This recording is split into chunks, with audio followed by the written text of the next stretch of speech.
Se loucura fosse crime, esse desenho estaria na cadeia. Acham que seus trotes são engraçados, hã? O que acham do meu trote? Trem. Alô, como é que é? Mordecai e o Rigby estão proibidos de usar o telefone de casa, é isso? Opa, galera que foi Spide, no meu último vídeo eu analisei e descobri o episódio mais normal de Apenas um Show, que foi uma das tarefas mais difíceis que eu tive, porque esse desenho é uma loucura total. Nada nele faz realmente sentido, parece bastante a minha vida. E vocês, como bons inscritos, cara, como maravilhosos inscritos que eu tenho, me desafiaram a achar o episódio mais louco de Apenas um Show, que é uma tarefa bem difícil pra falar a real, porque olha esse desenho, velho.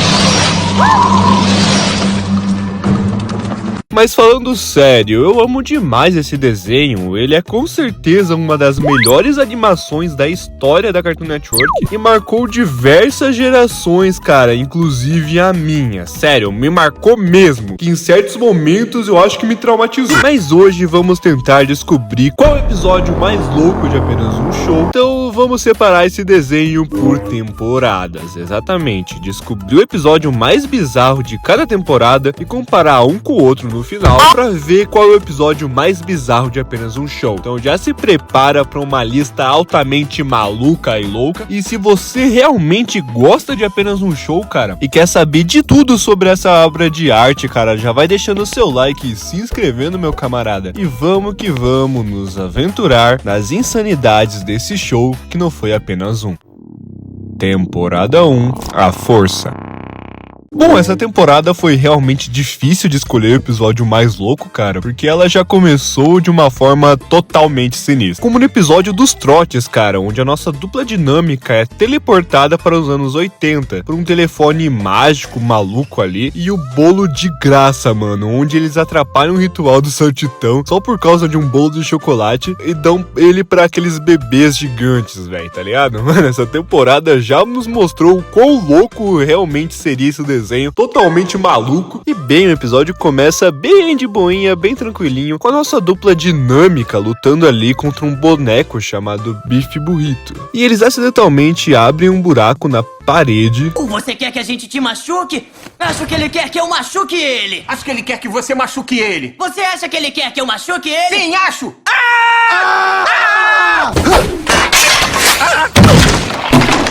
Então, os menores vendo esse buracão aí já se desesperam, achando que o Benson vai mandar eles de arrasta, e decidem que a única solução para consertar esse buraco na parede é justamente pedir um aumento pro Benson, para eles pagarem alguém para consertar antes que o próprio Benson veja. Então o Rigby dá a ideia deles fazerem aquela dança ali de bater a mãozinha, um headbone, um bagulho todo bobo ali, mas o Mordecai já avisa que esse papo é torto. Então o Rigby dá uma outra ideia genial, que é justamente usar a força. O teclado que ele roubou de um mago enquanto ele tava mijando no mato. E eles então planejam um passinho do Romano ali pra pedir aumento pro nosso chefão. E o Pairolito brota só pra ver o que tá acontecendo, não tô entendendo. E o Mordecai e o Rigby decidem usar ele como cobaia pra cantar a musiquinha do aumento. 5, 6, 7, 8.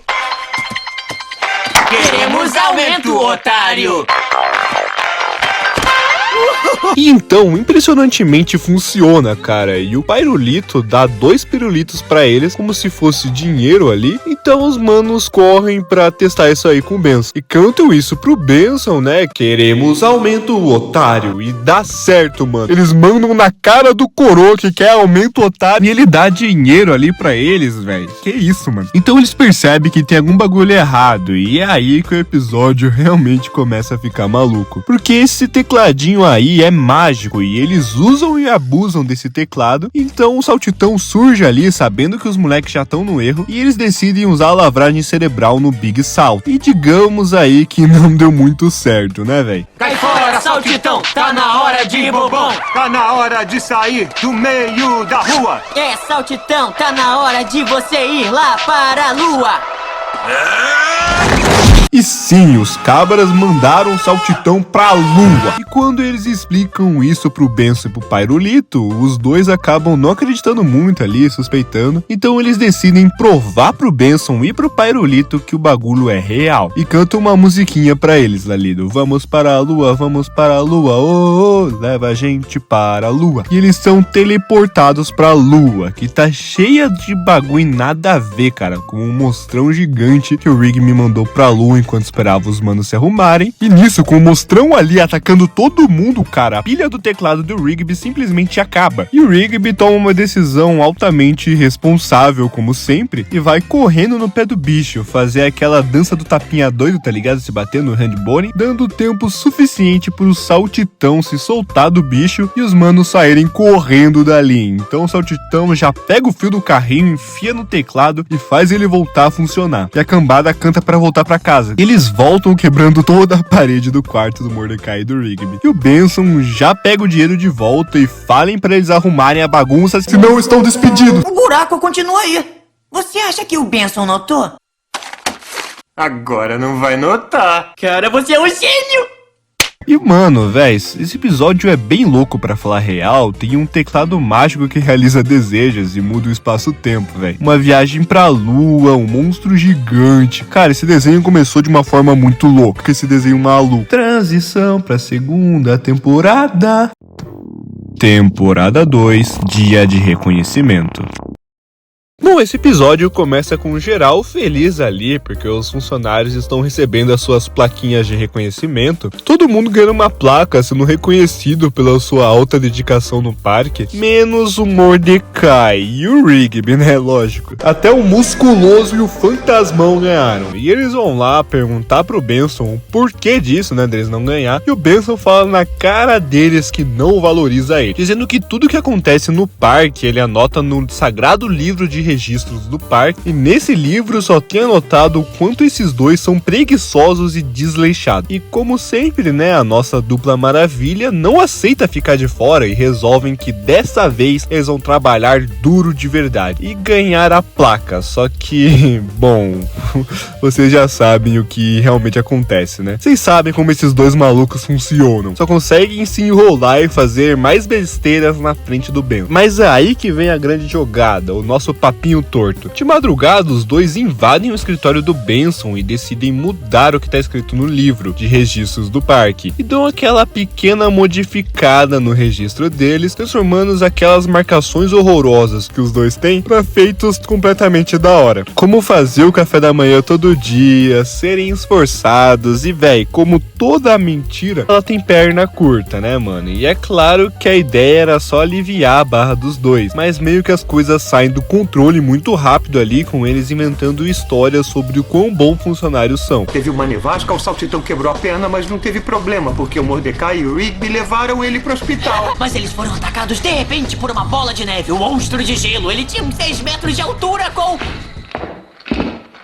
Os cabas escreveram que salvaram o Saltitão de uma nevasca que ele quebrou a perna, velho. Meu Deus. Mas o Benson tava se aproximando e os moleques se escondem ali. E no dia seguinte, eles acordam e encontram panquecas de mirtilo na cozinha. Do simples nada ali. E o nosso chicletão chega achando que foi eles que fizeram a panqueca, né? Que arrumaram toda a parada ali, que lavaram a louça, limparam o chão. E o Benson fala que precisa de gente confiável assim pra ajudar ele no bagulho. E os moleques realmente começam a trabalhar duro ali a pedido do Benson, mas o negócio começa a ficar sinistro, porque tudo que eles escreveram no livro começa a acontecer de verdade, velho. Até uma nevasca no meio do verão. Então eles pegam um carrinho pra achar o Saltitão, porque eles escreveram que ele ia quebrar a perna, né? Então eu queria ver se o Saltitão tava bem. E quando eles tentam salvar ele, acabam batendo com um carrinho nele e realmente quebrando a perna do Big Salt, só piorando as coisas. E se não bastasse, o poder do livro dá vida ao Bola de Neve, mano. Um gigantesco monstro de gelo que começa a tocar terror no parque, cuspindo fogo em tudo. E os manos ali percebem que a única solução é desfazer de todas as mentiras que escreveram no livro do parque, só que esse monstro rouba o livro e começa a arrancar as páginas. E nessa corrida contra o tempo, mano, o Rigby vai juntando as folhinhas ali, mas mesmo escrevendo nela, os bagulho não funciona, porque tá faltando a capa. E o Saltitão se joga com a perna quebrada disparada mesmo em direção ao braço do monstro, derrubando a capa, e o Rigby sai correndo para recuperar a capa do livro. Então o Bola de Neve tá lá na cola dele, mas ele consegue pegar a capa, e quando finalmente ele joga a capa pro Mordecai, e o cara consegue conectar tudo ali e escreve no final correndo, desejando que tudo voltasse ao normal. Tudo voltou ao normal!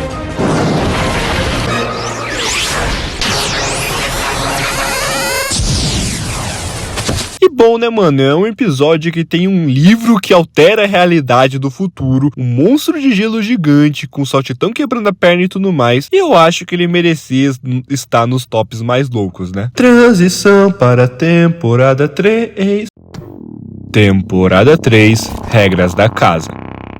Bom, essa terceira temporada de Apenas o Show foi um tanto quanto maluco. Isso eu não posso discordar, tá ligado? Teve os seus momentos de loucura ali, e eu acho que os episódios mais loucos dessa temporada é o da Regra da Casa. Porque ele começa com os moleques batendo aquele videogamezinho de ler ali, suavíssimos, e o Benson dá pra eles um manual de regras da casa, com várias novas regras, como nada de pé na mesa, nada de comida na mesa, e também nada de comida no chão. E a última nova regra é simplesmente nada de videogame. Isso faz com que os moleques ficassem boladões ali, e eles vão lá e cobram um Benson, né, por padrão, que diz que as regras são feitas para serem seguidas, né, e que a vida sem regras é um caos. Mas os moleques falaram pra ele que isso não tem sentido, mas o Benson insiste e diz que não vai voltar atrás. Então nosso Mordecai e o Rigby decidem sair de casa e viver sem regras. Por primeiro, eles fazem um acampamento ali no parque, e até que dá boa, mas o musculoso brota e destrói totalmente a barraca. Porque ele diz que há uma regra contra acampar de noite, e que ele acha da hora eles se libertarem ali contra as regras, mas que ele precisa pôr comida na mesa, então só fez o trabalho dele. E a nossa dupla tenta achar um lugar pra dormir, mas na cafeteria ali da Margaret meio que nem rola, né, mano? Porque o chefe da Margaret é um contra-campista. Numa boate eles tentam, mas ali meio que não pode dormir, babacas. Nem no mercadinho, nem no banco da praça, porque tem uma geladeira de 2 metros que é dona dali. Até que os moleques ali no beco acham um cara altamente suspeito de tapa-olho, que fala que as regras é pra manese, e se eles quiserem, eles sabem de um lugar que não existe nenhum tipo de regra. E o mano se taca no lixão, velho. E o Mordecai e o Rigby, meio com um receiozinho ali, um pé atrás, decidem entrar, né? E eles vão pro lugar que não há regra nenhuma, onde pode ter pedra, papel, tesoura, pode ter desfiles de socos, pode ter videogame com comida e pé na mesa, mano. E até o videogame não ter regra, cara.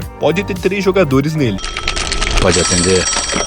Alô? Diz aí, mané. Quem tá falando? Diz aí, mané. Eu sei bem qual é a sua, não vou dizer o quê? Você é um mané. Seu manézão, eu te odeio. E lá não tem regra nenhuma, nem da gravidade, mano. Os moleques ficam flutuando ali e simplesmente não tem nenhuma regra física ali do espaço-tempo. E o Mordecai do futuro tá ali também, velho. Todo pançudo e calvo. Parece até meu tio cachaceiro. E simplesmente tem aqueles unicórnios, cara, que pra quem não lembra, tentaram mandar o Mordecai e o Rigby de arrasta, velho. Mas eles voltaram, velho. O Mordecai fala pro mano se livrar dos unicórnios, que eles não são gente fina. Mas o cara suspeito já coringa ali, falando que ele não pode dar uma ordem pra ele, não pode mandar ele fazer alguma coisa, que ali embaixo não tem regras, e simplesmente geral parte pra cima do Mordecai e do Rigby, querendo fazer eles assinarem com o Pai Sandu. Até os malucos dos desfiles dos socos, cara, um braço gigante. Mas quando os moleques estão ali no aperto, o Mordecai descobre uma falha no sistema e fala que ali embaixo tem uma única regra, de não haver regras.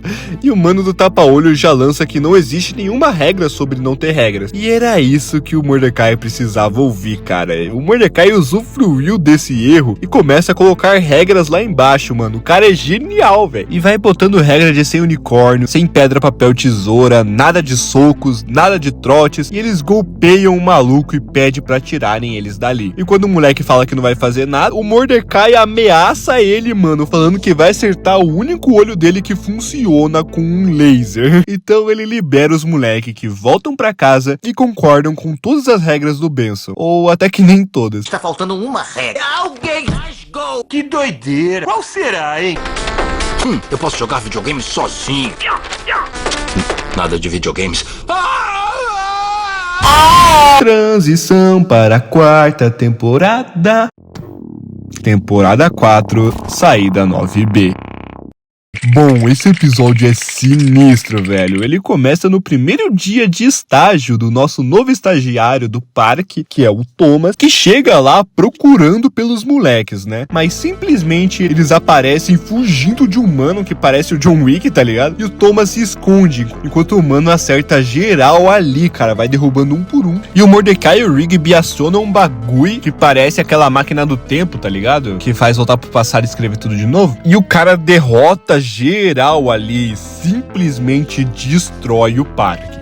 E 2 meses depois, os moleques estão vivendo como se tivessem esquecidos, tá ligado? Com a memória apagada. Porque o Saltitão virou um mecânico e não se lembra do Pyrolito que foi ali consertar o carro. E o Pyrolito quase atropela com um carro musculoso, que agora é um professor de física quântica. E não reconhece nem o fantasmão que virou um entregador de pizza e nem o Pyrolito. Ou seja, mano, apagaram as memórias dos caras. E onde era o parque, velho? O John Wick barbudo, o vilão, tá fazendo uma estrada, mano, uma saída por cima dele, com Benson trabalhando ali pra ele com a memória alterada, velho. Mas o Mordecai e o Rigby aparecem porque viajaram no tempo e correm pra fazer os moleques se lembrarem de quem são, velho. E primeiro eles vão lá no Big Salto, que tá na oficina, mas ele em real não se lembra de quem são o Mordecai e o Rigby, e até tilta com os moleques por terem enchido muito o saco dele, e o Rigby por ter batido também. Até que eles falam que sabem o porquê do nome dele ser Saltitão, cara, por causa da única mulher que ele já amou. E isso faz com que o nosso Big recorde os bagulho, velho. E eles contam o plano pro Saltitão, que tem um documento que declara o parque como um patrimônio histórico, fazendo com que impeçam de criar uma rodovia em cima dele. Mas para esse documento ser aceito, velho, eles precisam que todos os funcionários do parque assinam ele. Então eles precisam correr atrás dos moleques para recuperar as memórias deles. Pro Pyrolito, velho, que tá trabalhando no zoológico, eles mostram um pirulito de caramelo. E já de cara ali, mano, ele recorda dos moleques pro musculoso, que agora é um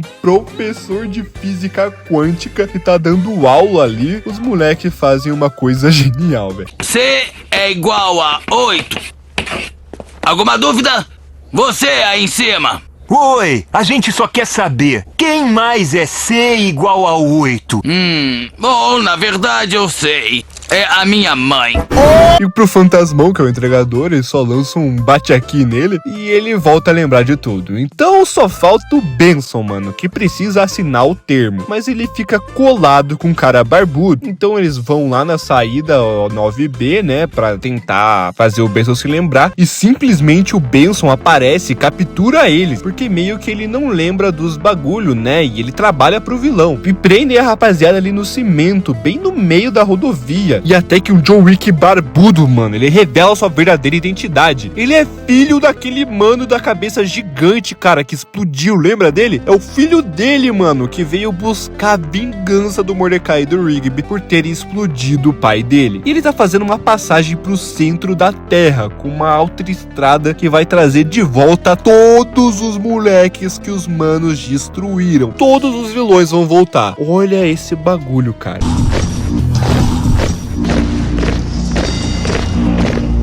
Deu ruim.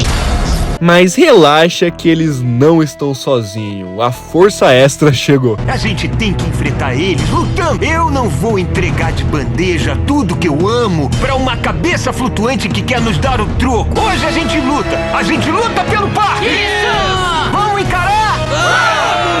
Vamos encarar!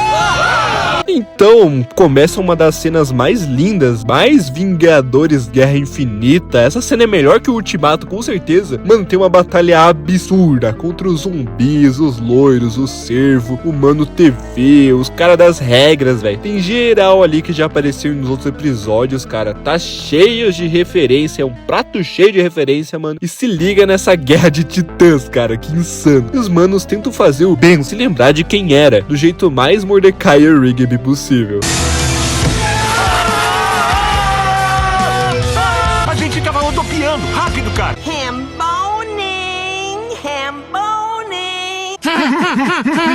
Não vamos arrumar as cadeiras da próxima vez. Não vamos arrumar as cadeiras da próxima vez. Saiam da minha cabeça!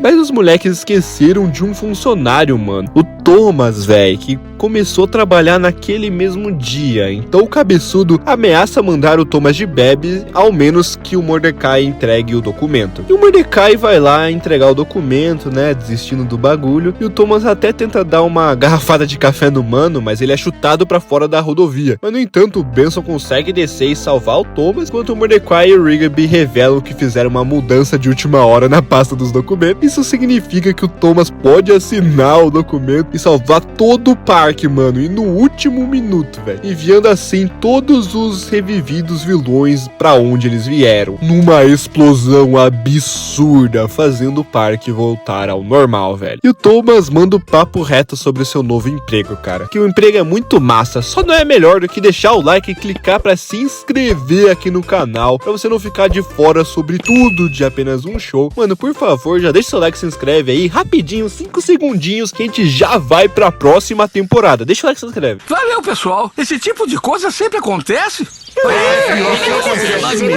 Transição para temporada 5. Temporada 5, Guitarra do Rock.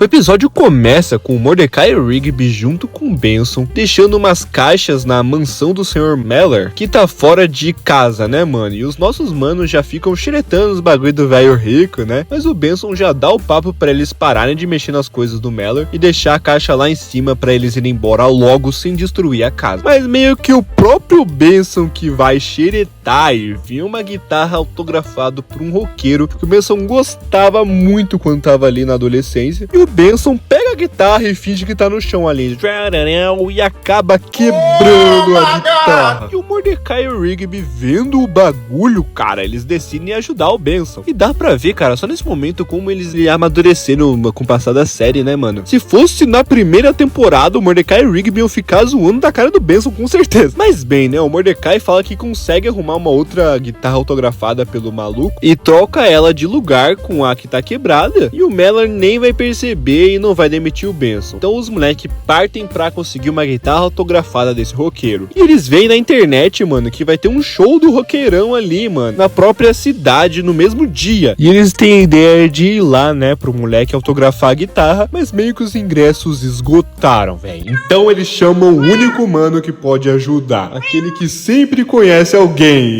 Exatamente, você sabe de quem eu tô falando. Eles falam pro musculoso sobre o bagulho e o nosso verdão fala que ele conhece um cara, né? E leva eles pro show porque o cara que ele conhece organiza o fuzuê. E chegando lá, o Bruce roqueiro fala que vai autografar a guitarra e entregar pra eles depois do show, né? O nosso idosinho roqueiro aí. Mas meio que isso acontece. Bruce roqueiro vai viver pra sempre! Chame uma ambulância, por favor. Recebemos a confirmação de que o ícone americano Bruce Roqueiro morreu. Então só tem uma saída, cara. O Mordecai e o Rigby vão com Benson falar com a morte. E ele fala que o Bruce Roqueiro foi pro submundo dos astros do rock e que eles são uns manezão e por isso não vão poder ir pra lá. Mas ali num papo ali, trocando uma ideia, a morte quebra esse galho se os moleques cuidarem do Thomas. Exatamente, aquele bebê do capeta. Então eles têm que se vestir como roqueiro e ter o nome de roqueiros também, né, pra entrar naquele bagulho. Eu vou ser Johnson Arraso! Eu vou ser Joe Pé no Rock. Rusty Caveira! Jimmy Joe Johnson Relâmpago. Esses são os piores nomes de roqueiros que eu já ouvi. Pra dar certo, eles têm que ser perfeitos. Xander Mercúrio, Rei Plutão, Max Amplificador. Boa! Que nomes maneiros. Eu sei. Então eles partem pro submundo do rock and roll, velho. E lá eles têm que entrar sem deixar nenhuma suspeita, porque se eles forem apanhados, eles vão ser exilados para o submundo dos roqueiros canastrões para toda a eternidade. Mano, eu quero ver quem que pega essas referências, cara. Comentem nos comentários quem são esses roqueiros. Quem aí é do rock mesmo, mano? Meu pai é da hora, eu sou da horinha, ele pega as coroas, pega as novinhas. Vai saber quem são esses caras. Então eles entram e encontram o Bruce e pedem pra ele autografar a guitarra, mas meio que ele pede a caneta pra autografar a guitarra e nenhum dos moleques trouxeram uma caneta. Só o segurança tem uma caneta, só que eu acho que ele não é do bem, não. E aí, me empresta a caneta? E aí o Benson tenta distrair o segurança enquanto o Mordecai e o Rigby vão tirar a caneta dele, mas claramente não dá certo, velho. Eles são pegos e o segurança, pra ter certeza que eles são estrelas do rock, falam pra eles tocar uma música no palco na frente de todos. Tá legal, vamos tocar. 1, 2, 3. Nosso lance é rock and roll! Vocês não são roqueiros! Mas ali no desespero eles conseguem derrubar o segurança, cara, e pegam a caneta dele de volta. E na fuga ali do segurança, o Bruce autografa a guitarra rapidão e eles sobem na garupa da morte e escapam por pouco com a guitarra autografada. Mas, mano, quando eles devolvem a guitarra ali no lugar certinho, o Sr. Melon aparece e faz simplesmente isso. Tenho essa belezinha porque eu gosto de me sentir um roqueiro. Isso! É bom ser rico. Transição para a temporada 6. Temporada 6, Cavalo Festeiro e uma missão espacial para o Interpato. Bom, essa temporada teve 2 episódios que pra mim foram além da compreensão da loucura total, então por isso que eu coloco eles como os mais loucos, cara. O primeiro é do Cavalo Festeiro, que, cara, papo reto mesmo, mano, esse episódio é muito brisado. Ele começa bem de boas ali, com o Mordecai e Rigby mandando verem os hambúrgueres pro almoço, até o Benson aparecer pistolaço, mandando os caras tampar o buraco do parque. Mas claro que os reis da desculpa inventam uma desculpa ali que se eles pararem pra bater um rango, eles vão conseguir render mais, tá ligado? E o Benson simplesmente só aceita, né? Já tá acostumado com essa rotina e sai fora. Mas é aí que o Rigby, eles têm que soltar essa bomba. Nada nesse mundo vai me impedir de comer o meu hambúrguer.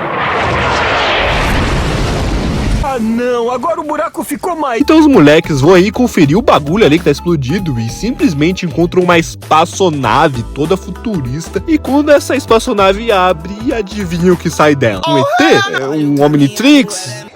Não, sai um cavalo. Um cavalo que nem sabe onde tá meio que desacordado ali, não sabe o que aconteceu. E o Rigby explica que ele tá na Terra dos Livres, no planeta Terra, nos States. E o cavalo já fica boladão, dizendo que odeia a história dos Estados Unidos, porque no planeta dele os cavalos são tudo festeiro ali, ficam tudo na curtição ali, de noite, só no tuts, tuts, tuts, quero ver, hoje eu fico com a outra pensando em você. Até inventarem a escola e eles terem que estudar, mano. E ele detesta história, mano. Quando ele tava fazendo a prova sobre a história americana, ele decidiu pedir pra ir no banheiro ali pro professor e simplesmente fugiu do planeta, só pra não ter que fazer a prova. Então o Mordecai e Rigby tentam ajudar o tal Cavalo Festeiro, né, cara? Porque ele precisa voltar pro planeta dele e fazer a prova. E os nossos manos, sempre com as melhores ideias, né? Eles tentam ensinar pela internet, mas o cavalo já zaralha ali. Na biblioteca, o cavalo já começa a curtir na biblioteca, mano. O cavalo não tá nem aí. Ele só quer festa, ele só quer tuf, tuf, pof, pof, vapo, vapo o dia inteiro. Então eles levam o bicho pra um local vazio, mano, achando que ele não vai conseguir festejar ali. Mas meio que o nosso alazão já arruma aquela desculpa. Pessoal, vou abrir o jogo com vocês. Eu agradeço pelo favor, mas eu vou render mais se parar pra bater um rango. Ah, qual é essa? Desculpa, é muito esfarrapada, Cavalo Festeiro. Pois é, cara, eu nem uso mais essa com tanta frequência. E depois dos 3 comerem ali enquanto jogam, simplesmente outra nave do Ben 10 cai do céu. E dessa vez é o professor do Cavalo Festeiro, ameaçando explodir o planeta Terra se ele não fizer a prova em 1 hora. E aí, cara, que começa a corrida contra o tempo. Depois de 1 hora de estudo ali, mais ou menos, no nosso cavalinho, que os cabos ensinaram tudo o que precisava pro nosso alazão, né? O nosso cavalão da curtição já tá pronto pra encarar a prova. E o professor já bota pra filmar, mano, pra todo mundo do planeta do cavalo ver. E nessa pressão toda, o futuro do planeta Terra está nas mãos de um cavalo. O que está acontecendo? Vocês já taparam o buraco? Por que um cavalo faz um...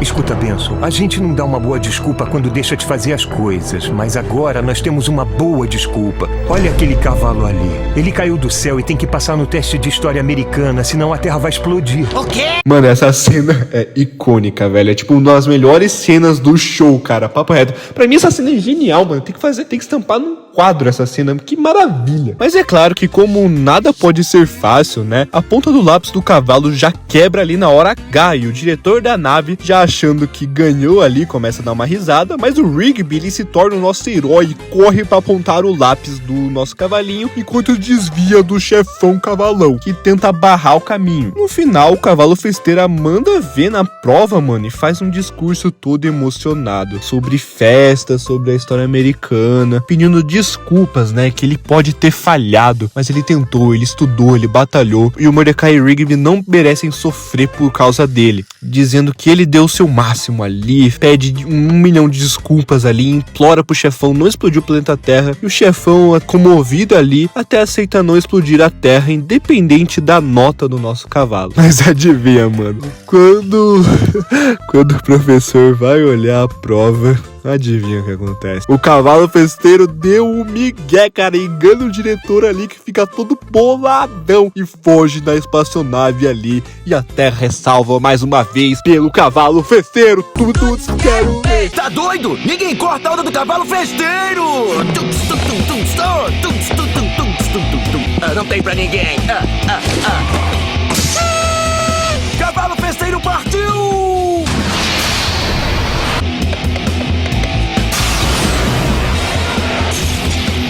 Por favor, tapem o buraco. E, mano, o episódio especial dos patos é outro nível de insanidade, cara. E ele começa com Mordecai e Rigby de boa, curtindo aquele clássico Carter e Briggs, né, os policiaizinhos, até que brota um comercial da Playco, mostrando os novos bonecos dos heróis, mano. E os nossos manos até têm esses brinquedinhos deles, mas é tudo uma porcaria, mano, um bagulho barato, tá ligado? Que quebra na primeira vez que os caras usam. E o chute curvado? Ele funciona? Curvado.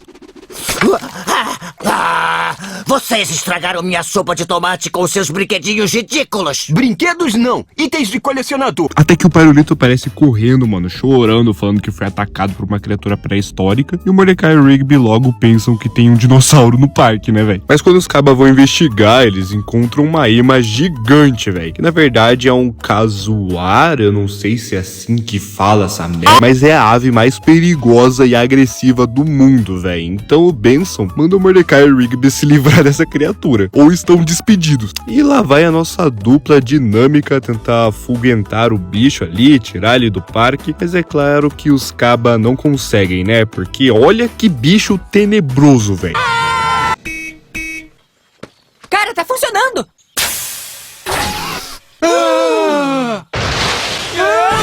Então, fugindo desse bicho, eles decidem chamar os patinhos filhotes, velho, pra salvar o dia. Só que do nada, mano, depois dos moleques brotarem, chega uma limusine cheia de marra ali, com o dono da Playco e seu assistente, velho. E aí que começa a treta. Porque o chefão da empresa multimilionária quer fazer aqueles brinquedos fajutos do Mordecai e do Rigby, junto com os dos patinhos, né? Porque eles conseguem se fundir e virar aquele robô gigante. Só que os nossos heróis falam que não estão nem aí pro dinheiro e recusam a proposta. Porque esses brinquedos deles são uma farsa, tá ligado? Que eles destruíram o legado do Carter e Briggs, mas os empresários deles não desistem tão fácil assim e chamam os gansos, exatamente, os rivais dos patinhos, pra ajudar ele. Falando que se não assinar vai ter briga, mano, eles vão sair na mão. E a situação fica tão feia que até o Benson fala pros dois assinarem o contrato de uma vez e mandar os caras embora, achando que isso até pode ser uma boa pra aposentadoria deles. Mas o nosso Mordecai, velho, sempre firme, ele não cede, falando que não vai se vender por dinheiro e ganha o respeito da turma. Só que os gansos e a ema gigante ali, eles se combinam num mega ganso ali, e os moleques vendo que vai dar merda, vão lá e viram um hiperpato ali, junto com os patinhos, e pra dar uma auxiliada, né, junto com a rapaziada do parque, velho, porque os da ema tão gigantescos, né, velho. E o episódio é basicamente isso, mano, uma pancadaria espacial cibernética ali, uma destruição muito louca, os robozões saindo na mão ali, com os gansos se juntando ali com os empresários, fazendo um robô doido, e se juntam até com um pedaço da lua, cara. Os nossos heróis não podem ficar pra trás, né, que se fundem com o Carter e Briggs, mano, os policial, velho, e até com o Pato Andy, o irmão adolescente dos patinhos. Pessoal, não tá na hora de amarelar não, hein? Quem é? É o nosso irmão adolescente, Andy! Eu estava estudando no exterior e agora eu estou pronto pra botar pra quebrar.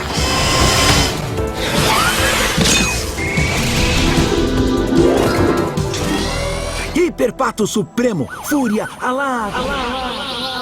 E no meio de tanta pancadaria ali, parece que não tem jeito, velho. Os vilões estão ganhando e vão forçar eles a assinar um contrato na marra, mano. Quando os moleques ali pensam em desistir, né, em assinar o contrato, aceitar a derrota, o Benson já fala pra eles não assinarem, velho, se manterem firmes. Mas então o Rigby percebe que no contrato tá falando que os patos são os heróis e os gansos são os vilões. E isso faz com que os gansos não fiquem tão felizes, né, fiquem até boladões com isso, porque não sabiam que tinha isso no contrato. Que eles achavam que eles estavam sendo o herói do bagulho, e isso faz eles mudarem de ideia e eles trocam de lado e se fundem com os patinhos e a rapaziada do parque pra detonar os chefões da Playco. Esses empresários sanguessugas aí, vampiros malditos.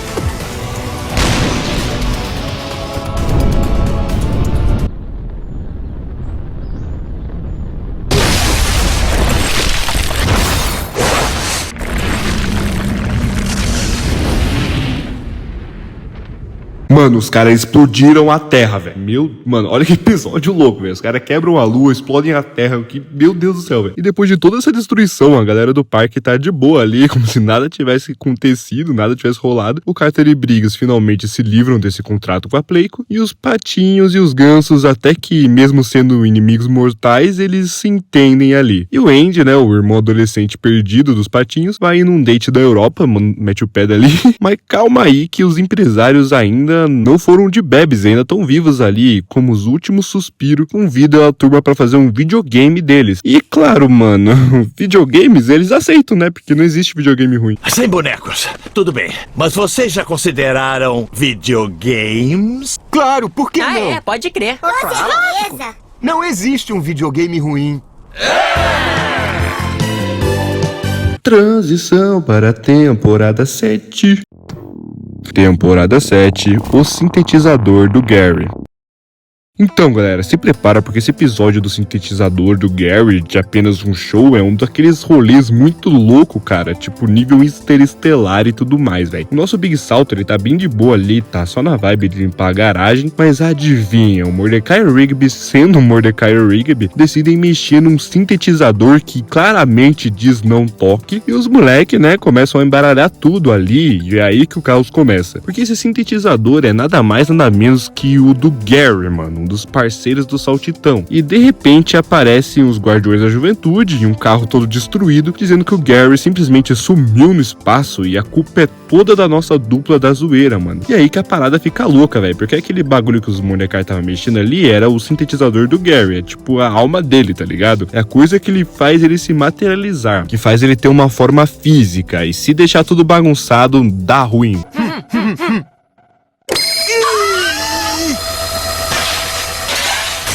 Então os bebês mandam eles pra Cynthius, mano, um planeta natal do Gary, tentar consertar essa burrada. E quando eles chegam lá, as coisas só pioram. Porque o rei ali descobre que eles chegaram querendo sintetizar alguém e ele recepciona eles bem de boa, tá ligado? Mostra o planeta pra eles e também prende uns skatistas ali. Segurança de evento. Desafinar é maneiro! Desafinar é o que define a música moderna! E tudo mais, né, mano? Mas quando eles falam do Gary, né? Quando o Saltitão mostra a foto do Gary, esse tal rei manda eles pro calabouço, mano. Onde vão lançar os moleques direto pro sol, cara. Porque aparentemente o Gary é um suposto criminoso procurado ali. Mas daí os moleques, eles aproveitam pra ativar o sintetizador, fazer uma vibração ali e quebrar a barreira. Que na real, o povo reconhece o rosto do Gary ali, que na verdade não é um criminoso, mano. Ele é um rei perdido de Cynthius. E o Davi, ele queria o trono só pra ele, tá ligado? Mano, não queria dividir o trono e isso dá uma treta, mano. Luta com robôs e no fim, o Mordecai e o Rigby, eles conseguem ressintetizar o Gary de volta à vida ali e vem a batalha final, o Gary contra o Davi. Uma briga de sintetizador e teclado, cara. E só faltou mesmo explodir o universo, velho. E o Gary, sendo o rockstar que ele é, manda ver e vence a parada, tocando umas notas desconcertantes ali, uma coisa que ninguém achava possível. E o nosso Davi, mano, adivinha? Ele vai de Vasco da Gama, mano. Esse rei falso aí. E no fim, o Gary desiste de ser o novo rei de Cintius e diz pra galera deixar a música guiar a vida deles. E o Mordecai Rigby acerta umas pazes com nossa estrela do rock. Foi mal por mudar sua combinação. Não vai acontecer de novo, provavelmente. Astros do rock não precisam de desculpas. E agora vamos definir o episódio mais louco de apenas um show, mano. E aqui estão todos os episódios escolhidos, velho. E eu tiro o dia do reconhecimento, velho. Porque a coisa mais doida, além do livro que altera a realidade ali, é um gigante de gelo, cara. A força eu posso tirar também, porque ele é louquinho, mas pode sair também, cara. Não tem nada demais ali. A regra da casa também pode sair, porque mesmo sendo bem louco ali, quebrando várias regras da física, é só um lugar que altera a realidade, né, mano? Então pode sair. A guitarra do rock eu vou tirar também, porque é só um rolê interdimensional, igual o sintetizador do Gary, né? E eu falando assim, parece que todos esses episódios são normais, né, cara? Pelo amor de Deus. E eu acho que o top 3 ali, os que ficam sobrando, é o Cavalo Festeiro, uma missão espacial para o Interpato, e a Saída 9B, que são definitivamente os episódios mais loucos de apenas um show. E eu real não sei escolher qual é o mais louco, mano. Então quem vai determinar o episódio mais louco de apenas um show vai ser você que está assistindo, exatamente, mano. Eu acabei de lançar uma enquete lá no meu Instagram para determinar o episódio mais louco de apenas um show, então já passa lá para votar e aproveita e me segue também, porque eu acabei de criar um Instagram do canal e seu apoio vai me fortalecer muito nesse começo. E você viu o vídeo até aqui, mano, por favor, mano, vai lá, dá uma passada no meu Instagram, eu garanto pra você que vai valer a pena, mano. Muito obrigado por me acompanhar até aqui e até nunca mais.